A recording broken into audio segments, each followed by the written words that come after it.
For those who have been around UTC since I've had the honor of being its president and CEO, you know that leadership development is one of my passions. It takes strong leadership for any organization to be successful. That applies to utilities, telecommunications companies, nonprofits, or even your local PTA.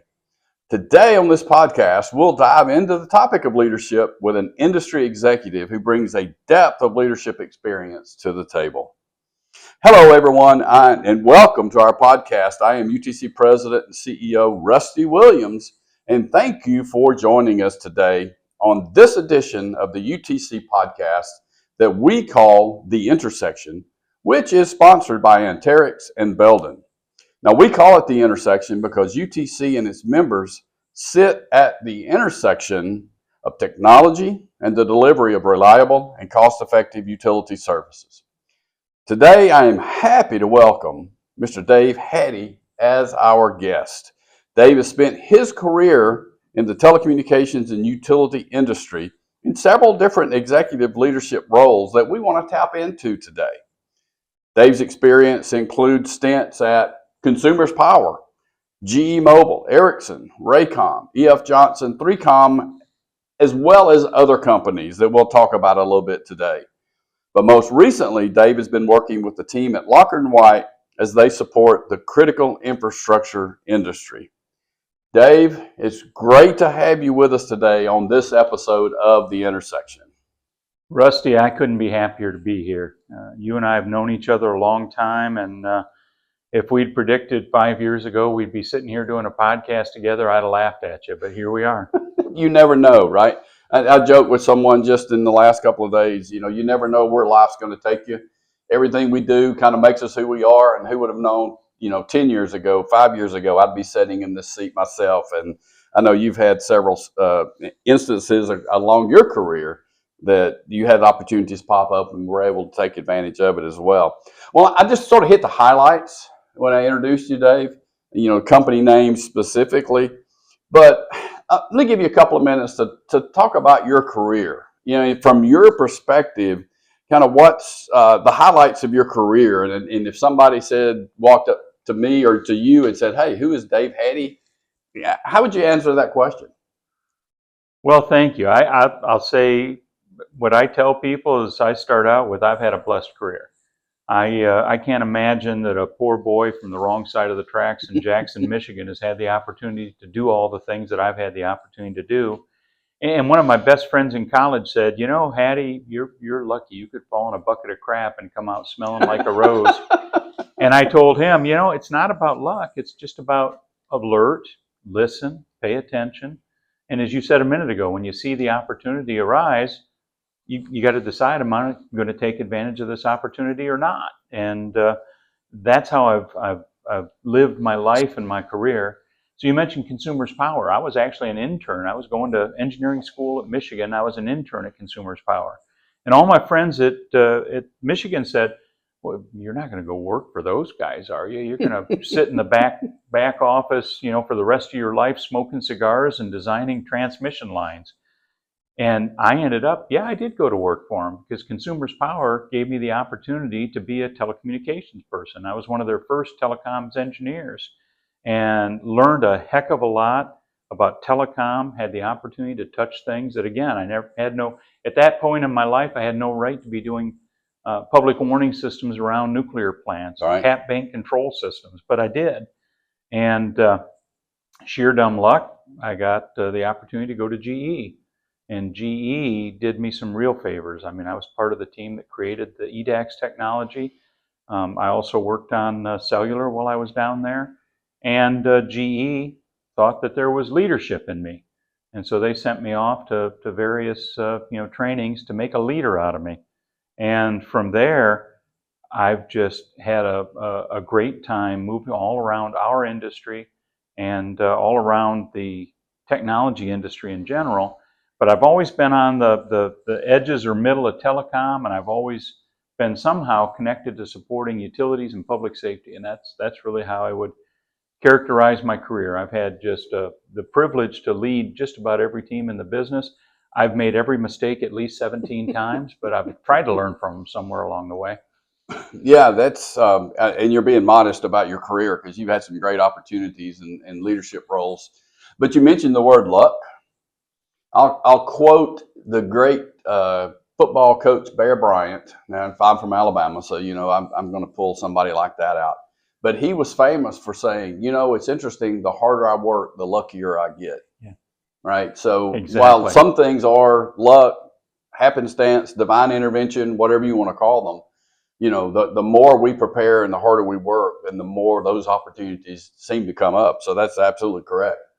Well, we want to tap into those leadership thoughts with you today. As I said, that's an avocation of mine, and those that have been around me for the last 30 years, regardless of what kind of leadership role I might have been in, that's been something I've always brought forward. Just something quick in the staff meeting, or having people go through certain training to develop themselves. You know, for a lot of people, my experience has been that learning about leadership and becoming a better leader has almost been, I won't say a waste of time, but not my primary objective. Right, I've got a job to do, Mm-hmm. and so in your mind, and I know this is a big deal for you as well. In your mind, how do you explain to someone why it's important to develop ourselves as leaders, and how do we answer the people of, won't you just leave me alone? I got a job to do. I mean, how do you address that? Well, to me, it's pretty fundamental that the definition of leadership is you can guide people, inspire people, influence people to move towards whatever the common goals are that you're trying to get to. And you're right. If you want to be a CEO, which I've done and you've done, that's a whole different level of leadership. But just to do your daily job, just to lead your family, to raise your kids, and to point your kids in the right direction, all of those things take leadership. And leadership is its own set of skills that builds on whatever your foundational skills are. I mean, I came up as an engineer. I like to tell people I'm a recovering engineer now, but leadership built on those skills and let me lead first technical teams and then business teams. But I believe everyone has some level of innate leadership skill. They just need to focus on developing it. And one of the things I've really appreciated that you do and that UTC does is to help. We have a lot of engineers here. And a lot of engineers tend to be introverts or tend to be focused Right. on doing that Yeah. day job. And you've done a great job, and UTC has, of encouraging them to think about leadership, to network, to talk to people, to come up here and talk in front of the group and get more comfortable with being a leader. But that really comes back to one of the keys to leadership is being able to communicate. Yeah. And GE recognized that. One of the first things GE did when they figured out that you had some potential leadership skills was send you off to Toastmasters, and then they would send you off to GE Management School. And if you got to the point where they really think you're going to be a business leader, one of the things they did was brought in a personal communications trainer. And he met with small groups of us, and he met with individuals. And this is years ago. This is, many years ago.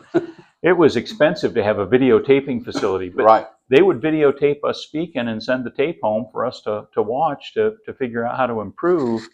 And that communication training was a very key part of becoming a leader. I'd call that the first leg of the stool of becoming a leadership. The second leg of the stool is mentorship. One of the things that GE did very well, and I'll talk about GE a lot because they're the ones who really made me a leader. Excuse me. I've developed a lot since then, but they're the Mhm. ones who made me a leader. Well, mentorship was key. Having the mentor relationships both above and below you to learn from people ahead of you, learn from people behind you, and help the people behind you come along and learn from you. And then the third leg is experience. Well, one of we talked about luck earlier and paying attention. Experience to me is just being aware, being alert, being part of the process, and experiencing the great successes and the great failures. Right. Because you know what? At the end of the day, the failures are what we all remember and really learn from, but the successes are what we cherish and celebrate and what bring those teams along. So that's my view of leadership and getting there. But what did I miss? What would you add to that, sir? Yeah, I like your points. Communications, mentorship, and experience, and having someone that is your mentor when you and I were coming up 100 years ago, having those people that encouraged us, gave us those opportunities. You can look back at that now and say, that person meant a lot. We'll talk about that maybe a little bit later in our conversation. I want to go back to your communications piece. I've managed technical people most of my career, Mm-hmm. and you're right. It's a stereotype, but stereotypes are stereotypes for a reason. They're based in some reality, exactly. Absolutely. So, one of the things I would do is I would make my engineers go to a public speaking class. Yeah. They hated me for it for the Mm-hmm. most part, but you try to instill the value or the importance of communication skills. I mean, if you're the smartest engineer in the world or the smartest software developer in the world, if you cannot articulate what you're doing or the value of the project you're trying to sell to your boss, then it's of no value. You've got a really great piece of something that's just going to sit on the table and never get implemented. Exactly. And even if it gets implemented, how do you explain to people how to use it, why you want to use it, where it fits in with the rest of the project? So it's selling the project, but then it's also helping people use the project when you're all done. And your different audiences requires you to adapt. So if you're talking to another engineer, if you're an engineer talking to another engineer, that's one level of communications. But if I'm, the engineer trying to convince my CEO of, some particular project, then that's a completely different conversation. Yep. Right. And the skills and the ability to do that is different. So, that it is important to have that ability. Now, again, we may not all be perfect. We may not be able to stand up in front of a crowd of 10,000 people and articulate and orate, but, that just helps us all. But I like your other point of it's not just a work thing, right? If it's your family, it's, if you're involved in civic groups or churches or whatever. And one of the things I like about UTC and a value that I bring up to people as they get involved is this helps you grow in all facets of your life. Exactly. It can help you personally in your career, but it could help you in your family. It could help you in other areas. And so if you're able to take advantage of those opportunities, then I think it's broader. The impact is broader than maybe what we think it is. You mentioned mentors as you were going through your 3 legs of your stool. Let's talk about that a minute. Why is it important in your mind for us to find mentors, or if mentors are made available to us, to take advantage of those relationships when it comes to developing these kind of leadership skills? Well, exactly. And to me, mentors are key because they've been there ahead of you. They've gone down that road. They've made the mistakes. They've had the successes, and they can help you with feedback, long-term and short-term feedback to help you improve your own operation, your own performance. But they can also help you learn things without having to learn them the hard way. Now, we're all human, so at some point, you've got to learn things the hard way anyway, but that's just the way we're wired. But mentors really move you forward. And I learned early in life that mentors also, and you talk a lot about networking. Mentors are like the top tier of networking. Mm-hmm. Mentors are the people, the men and women who you get to know well enough that they're going to help point you in the right direction, but they're also going to connect you with people that you need to be connected with. And that's what networking is all about, is getting connected with people who can help you and who you can help. It's a two-way street. So my first mentor was my dad. I lost my dad 25 years ago now. My dad had an 8th grade education. He quit school in the 8th grade to work the farm. But yet in life, when I was young, he was a truck driver. he worked his way up through managing a plant. They'd never given him the plant manager title because he didn't have any education. Right. But my dad was one of the smartest people I've ever known, and so full of common sense. And he was the guy who really drilled it into my head that you can do anything you want if you put your mind to it. He also drilled into my head when I decided to go to engineering school. He said, I've been working with engineers forever. He said, if you become a book engineer, if you lose your common sense and you become a book engineer, I'm going to take you out and have my way with you. Oh, man. So, and then as a young man, I was doing manual labor. We all probably did manual labor at some point. I worked for a guy who was an entrepreneur. He had his own business, but he was incredibly focused on efficiency and process. And this was manual labor. We were cleaning cars. So we were reconditioning used automobiles. And he would, if I came around the car the wrong way, so he's going clockwise around the car and I go around the car counterclockwise, he would snap me with a towel and say, wake up, Hattie, what are you doing? And I learned a lot about efficiency and process from him and work ethic, a lot about work ethic and play ethic. When it was July 7th, 1977, we were together and we just sat and drank a beer and stared up at the sky and said, 7-7 of 77. This isn't going to happen again for a number of years. So, and then I went off to school, got to Consumers. I worked for a manager at Consumers who taught me all about scale and bureaucracy. And he was entrepreneurial, very entrepreneurial. But when I was doing those nuclear plant systems, I had the biggest hat you can imagine. Oh my God, I am doing this system. And this is in the late 70s, early 80s. It was like a $5 million system, Rusty. That was a lot of money back then. It was a lot of money. And I got too big for my pants. So Russ called me into his office and he said, have a seat, I want to talk to you. I said, yes, sir, what's up? He said, this is the budget for the Midland nuclear plant. He threw the budget in front of me. He said, what strikes you? I said, well, these are huge numbers. He said, what should strike you is they round off to the even 100 million. You're a round-off error, Dave. You may think you're hot stuff, but you're a round-off error in your budget. Yep. And I just learned a ton about scale. But then GE latched onto me. And the gentleman I worked for at GE, he hired me, led me all the way through. He became the president of the radio business globally. He stepped me through leading engineering teams. We created the EDAX technology. He stepped me through all of the GE management training, sent me off to get my MBA. And I learned so much from George that I've used through my whole career.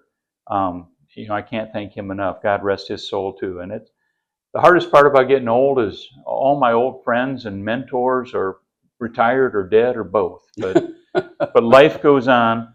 And along the way from there, I have had the joy of working in dozens of businesses. I've had the joy of being CEO of a handful of businesses.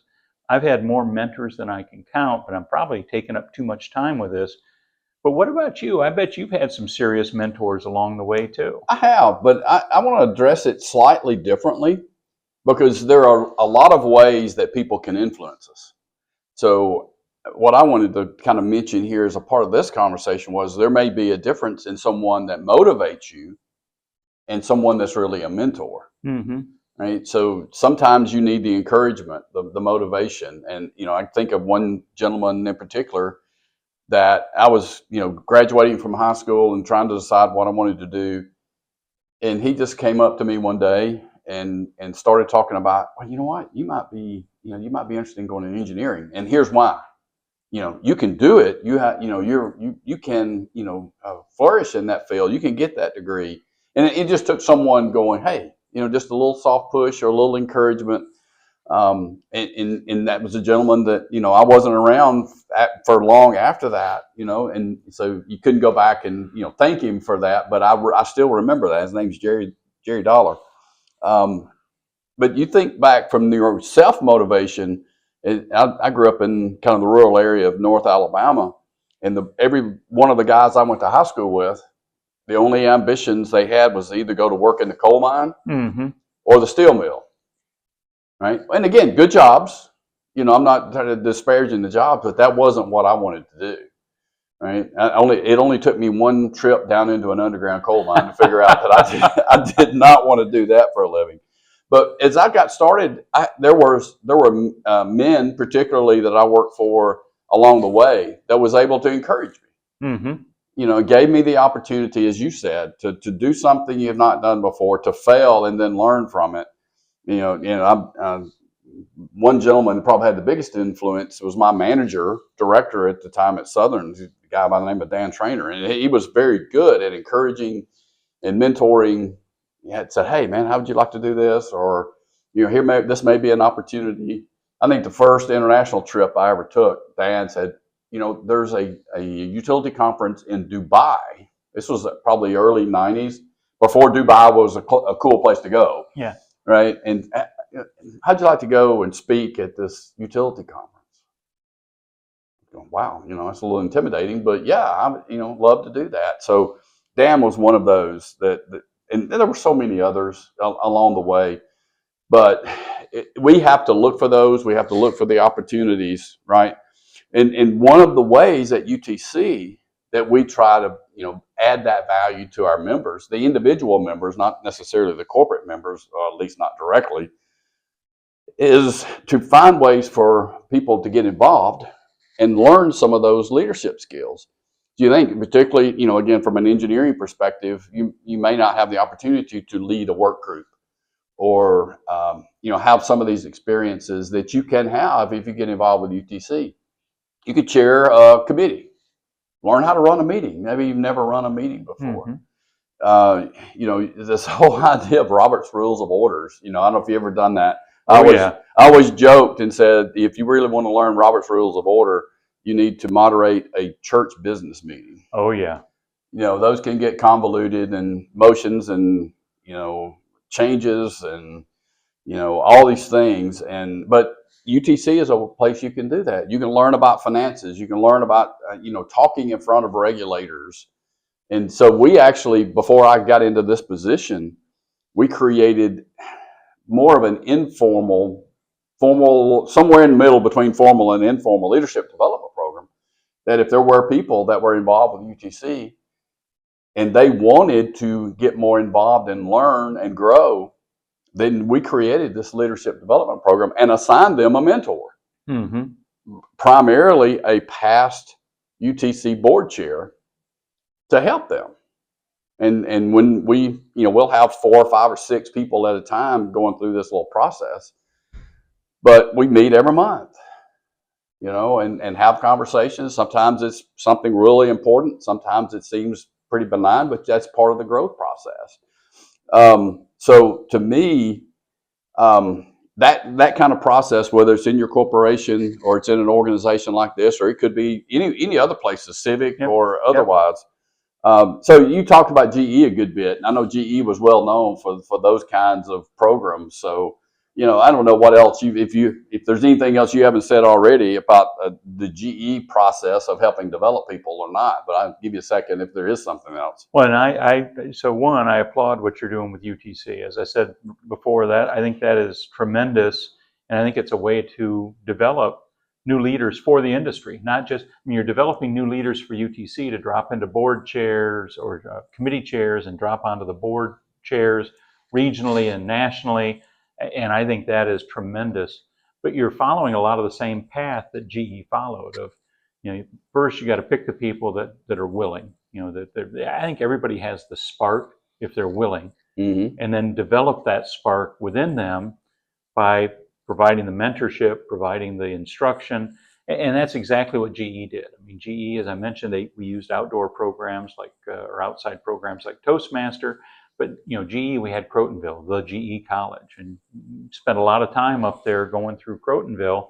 And one of the neat things about Crotonville, the classes were tailored to where you are in your personal process. But, mm-hmm. GE had, 100 and some odd thousand employees, a couple 100,000 employees. So you had enough people at that point in the process to have a class of 15 or 20 people going through at the same time. And the other thing GE did that was pretty amazing is they would expose us to Jack Welch at the end of the class. And how hard Jack engaged yeah. with you was based on where you were in your personal process and Mhm. what he thought you could take. But you learned about talking to CEOs, and he was a no BS CEO through and through for sure. But you're implementing the same kind of program. And you mentioned Robert's Rules of Orders. The other thing GE did for me was they put me into some of these standards bodies. Mm. So I was part of the APCO standards That's a great process. example. I was Yeah. part of the IEEE standards process. You'll never get okay, almost as good a picture as, because I understand what you're saying about a church committee. That goes Robert's rules big time, and some of them know them and some of them don't, but they all think they do. Right. You get into standards committees, this is a bunch of engineers or cops in the case of APCO, and guess what? They know Robert's Rules of Orders inside, outside, upside down. So I got trained the old-fashioned way with a stick. But no, I think you're doing good. And watching some of the young people, seeing young people show up at UTC meetings like the one we just had is great. Right. Seeing them jump into the committee chair or the committee chairs, committee positions, but also, seeing them jump into the chairs of the board for the regions Right. is pretty impressive. Yeah, and that is so important, because this industry, people like you and I are kind of the typical demographic. Yeah. Right. And, Oh, yeah. And that's, you and I at some point are going to quit and go home, and we need to bring those people up before we leave instead of after we leave, and leave that gap there.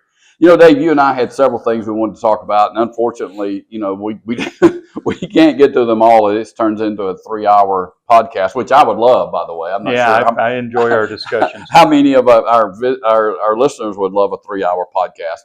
But I'm going to pop to the little last question we had on our list. So let's, where you and I are in our stage of our career, we're looking backwards is more than we're looking forward, right? From a career perspective. Exactly. So what's the thing when you look back that you're most proud of? And what's the thing you wish you had a mulligan, that you wish you had a do-over and could, go back and try to do it differently?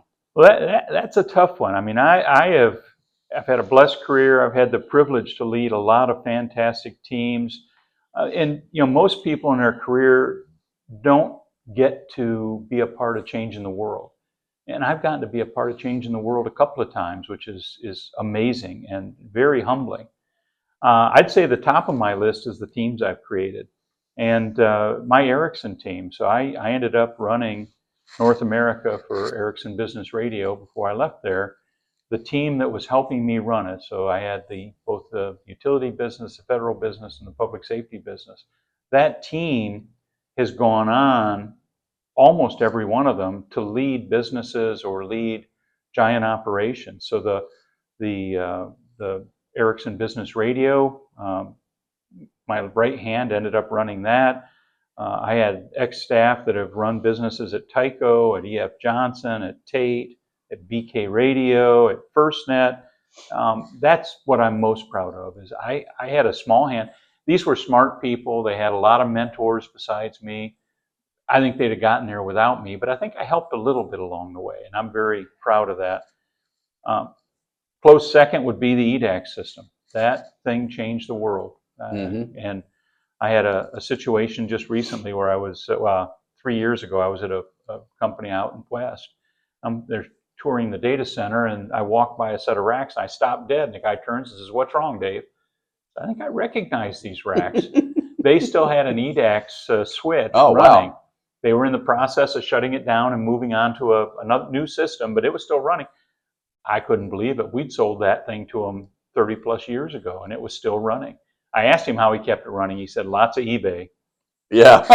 And that was, as a manager of systems, when my staff told me they were having to buy spare parts off of eBay, that was one thing that really gave me heartburn. So the third thing I'll say, and this may be the top overall, but I'm hugely proud of the family. So I have 2 kids. They're both productive adults. I have grandkids. Grandkids, by the way, are the best thing ever. And very proud of helping create 2 productive adults that are creating value for the world. That's good. That's great. So mulligans, there's too many mulligans to talk about.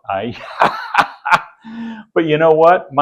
I'm convinced, and this is all part of that luck and God's will discussion. I'm convinced that if I'd redone the mulligans, I might have changed something I wouldn't want to change. So I'm happy.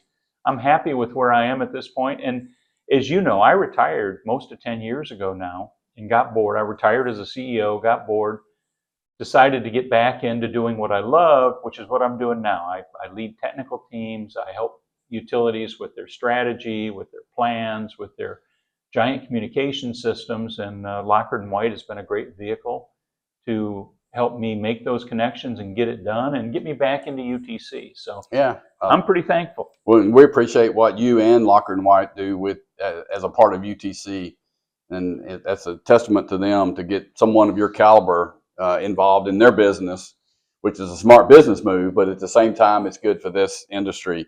Yeah, for me, this opportunity at UTC is got to be one of those top 2 or 3. To me, it's a career topper kind of a chance. Give back to the industry. I know sometimes I say that, and it almost sounds disingenuous, No, but you're doing it. It is to give back to the industry, whether it's one person at a time, one company at a time, or the entire industry. Well, and I will say that I was worried that UTC was spiraling towards the drain, and you have turned it around. You have brought it back. I see the value coming back. I see the participation from the utility members and associate members coming back. So what you're doing, keep doing it, my friend, because you're doing it very well. Well, I appreciate it. Yeah, and I like your comment. If we had went back and changed something in the past, we would screw up the space-time continuum, and things would go haywire. But for me, kind of a generic thing is, it would have been different and probably better from a career perspective if I could have figured out how to take some of those career chances earlier in my career. It was later in my career when I realized that, I can take that chance over here. Now, there may be reasons. You're younger, you've got young families, you don't want to move them to the other side of the country, or you might, or this company may fail or whatever, but there are chances that we can take. And I didn't learn that lesson until I was a little bit later, well, a lot later in my career, the last half of my career. And who knows what it would have been like if I was willing to do some of that, earlier in my career. All right, Dave, I've got to wind it down. Thank you very much, first off, for what you do, what you have done for the industry, but what you're doing now at UTC and with your LocknY White team. Thank you for being with me today. And maybe if there's enough interest, we may do a volume 2 of this podcast as we go down the road. I would enjoy that. Thank you for having me today, and thank you for everything you're doing for the industry and specifically for UTC. And if they don't throw us out, over this one, I'd be happy to do a round 2 sometime in the future. I would love to do that as well. You know what? This is one thing I want to leave you with, or leave the audience with, as we wrap up this conversation about leadership skills and leadership development. You know what? There never becomes a time when we're there, right? As long as we're living, we got to keep looking for ways to improve. Now, that could be improving as an employee. It could be as a leader. It could be, in the previous conversation, as a spouse, as a parent, as a community leader. We're always looking for ways to grow and improve. For some reason, early in my life, I remember reading a quote from Norman Vincent Peale, who wrote the book, The Power of Positive Thinking, 100 years ago, many years ago. But this quote goes something like, if you ever get completely satisfied with your life, it's time for you to die. Yeah, and I agree with that. We had this discussion in a meeting you and I were in earlier this week, that it's got to be a lifetime of learning.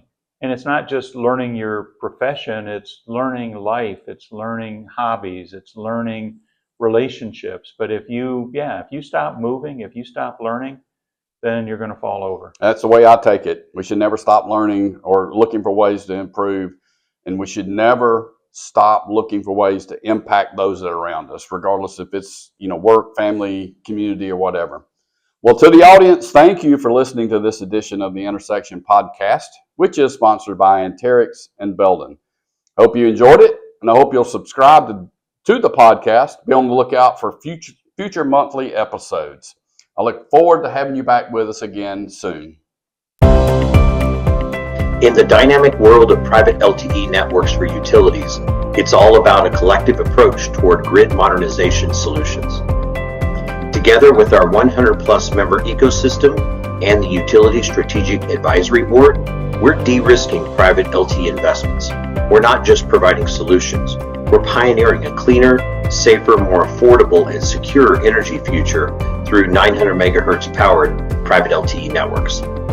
By joining us, you're part of a force driving innovation, accelerating returns, and future-proofing the entire ecosystem.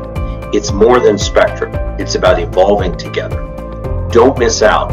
Embrace the power of collective action, ensuring a sustainable utility private LTE evolution. To learn more, visit Anterix.com.